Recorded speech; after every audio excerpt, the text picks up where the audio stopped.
Hello, and a very big welcome to all you beautiful people and poetry lovers to Poet, brought to you by Different Truths. I am Urna Bose, and today I will be reading an absolutely iconic poet, someone who all of us admire, look up to, and love endlessly. But before that, a very big thank you to Arindam Roy sir for giving me this absolute honor. Now, the more I say about this poet, it will only be less. Because today I will be reading the one and only Jayanta Mahapatra.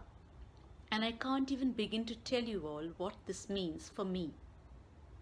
Jayanta Mahapatra was the first Indian English poet to get the Sahitya Academy Award in 1981 and then the first Indian English poet to be made a Fellow of the Academy in 2019. Not to forget the Padma Shri in 2009. Jayanta Mahapatra has read and published his poetry throughout the world, from Adelaide to Dublin and from London to New York. So without further ado, the first poem, which is called Over the Wall. Over the Wall by Jayanta Mahapatra. It is difficult to defend yourself against darkness when it comes at you. Perhaps it's always there, lingering at the door, listening to voices arguing about their experience, a look of exhausted triumph on its face. Perhaps it wants to see those things you think you shouldn't have done, things you've kept wrapped in silver paper through the years.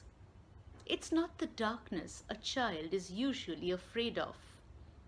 This darkness is in the mirror you don't look at when nothing else can be seen but the god or hero you weren't able to banish from yourself. Neither time, nor space, nor the intelligent expression that redeemed your existence. Something has cut the world down to your size. Something like the freedom showing itself over the wall, and you hold this in your arms as though it were a child, singing to it, talking to it of your dreams, belied by the fear and loneliness that had settled about it. But what can you do expected as you are to perform with the spotlights of the circus playing over you when you've forgotten your act? The echoes of light keep distorting the shapes of things, and darkness is a long lost birthday that surprises you with all your presence, laughing silently on the bedroom floor. I'll read the last few lines out for you guys once again. But what can you do, expected as you are, to perform with the spotlights of the circus playing over you when you've forgotten your act? The echoes of light keep distorting the shapes of things, and darkness is a long lost birthday that surprises you with all your presence, laughing silently on the bedroom floor. Breathtakingly beautiful, isn't it? Well, now the second poem, this poem has a haunting quality about it. And I remember crying the very first time I had read this poem. It's called Hunger. Hunger by Jayanta Mahapatra. It was hard to believe the flesh was heavy on my back. The fisherman said, "Will you have her?" carelessly, trailing his nets and his nerves as though his words sanctified the purpose with which he faced himself. I saw his white bone thrash his eyes. I followed him across the sprawling sands, my mind thumping in the flesh's sling. Hope lay perhaps in burning the house I lived in. Silence gripped my sleeves, his body clawed at the froth his old nets had dragged up from the seas.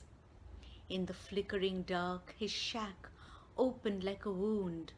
The wind was I, and the days and nights before. Palm fronds scratched my skin. Inside the shack, an oil lamp Splayed the hours bunched to those walls. Over and over, the sticky suit crossed the space of my mind. I heard him say, "My daughter, she's just turned 15. Feel her, I'll be back soon. Your bus leaves at 9." The sky fell on me and her father's exhausted while.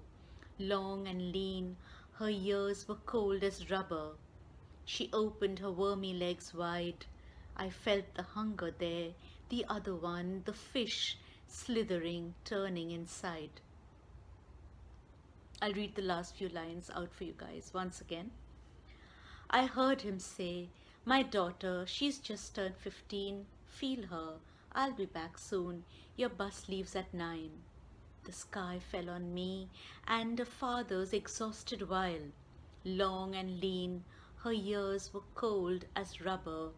She opened her wormy legs wide. I felt the hunger there, the other one, the fish slithering, turning inside. You know, a poem is truly powerful when you're left with no words but just a huge big lump in your throat. Thank you, Jayanta. I wish 1,000 thank yous can be packed in this one thank you, because the world needs your poetry, India needs your poetry, and each and every one of us need your poetry. Also, a big thank you to each and every one of you for being with us here today. Take good care of yourself, and bye bye.